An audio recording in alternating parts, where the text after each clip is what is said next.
Deputy సీఎంగా బాధ్యతలు చేపట్టినటువంటి జనసేన అధినేత పవన్ కళ్యాణ్ ఇప్పుడు ఎటువైపు అడుగు వేయబోతున్నారు అనేదే ఒక ప్రశ్న.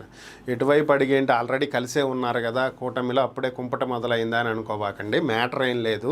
ఇక ఒక 2 రోజుల్లో అసెంబ్లీ జరగనున్నటువంటి నేపథ్యంలో రేపు క్యాబినెట్ భేటీ అవుతుంది, ఎల్లుండి అసెంబ్లీ జరుగుతుంది.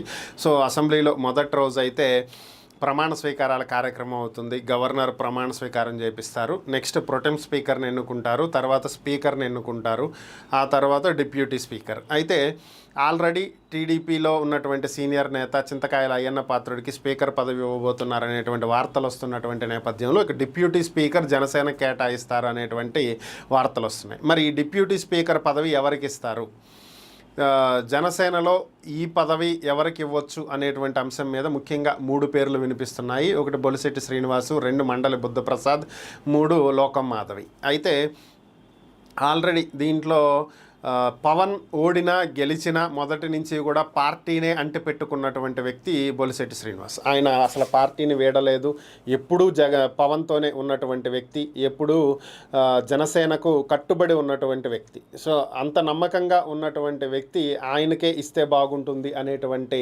అభిప్రాయాలు వెల్లడవుతున్నటువంటి పరిస్థితి. ఇక 2 మండలి బుద్ధప్రసాద్, ఈయన జగన్ ముఖ్యమంత్రిగా పనిచేసినటువంటి టైంలో ఆయన డిప్యూటీ స్పీకర్గా ఆ ప్రభుత్వ టైంలో పనిచేశాడు. అయితే ఇక్కడ నెక్స్ట్ టికెట్ విషయంలో వచ్చినటువంటి విభేదాల మేరకు ఆయన టీడీపీలోకి రావాలని ట్రై చేశారు. టీడీపీ కూడా టికెట్ ఇవ్వము అనడంతో ఇక ఆయన జనసేనలోకి రావటం, జనసేన నుంచి టికెట్ పొంది గెలుపొందడం జరిగింది. సో ఆల్రెడీ ఆయన డిప్యూటీ సీఎంగా చేసిన అనుభవం ఉంది కాబట్టి అనుభవాన్ని దృష్టిలో పెట్టుకుని ఆయనకి ఇస్తారా, లేదా ఆల్రెడీ చేశారు కదా ఈసారికి పక్కన పెడదాంలే అని ఆలోచిస్తారో చూడాలి. ఇక మహిళా కోటాలో చూస్తే లోకం మాధవి, మరి ఈమె కేటాయిస్తారా, బొలిశెట్టి శ్రీనివాస్కి కేటాయిస్తారా, ఈ ఇద్దరి పేర్లలో ఒకరికి కేటాయించేటువంటి అవకాశాలు ఉన్నాయి అనేది ఒక సమాచారం. మరి పవన్ అడుగు ఎటువైపు, శ్రీనివాస్ వైపా మాధవి వైపా, మరి ఎవరు డిప్యూటీ స్పీకర్ కాబోతున్నారు ఇది తెలియాల్సి ఉంది.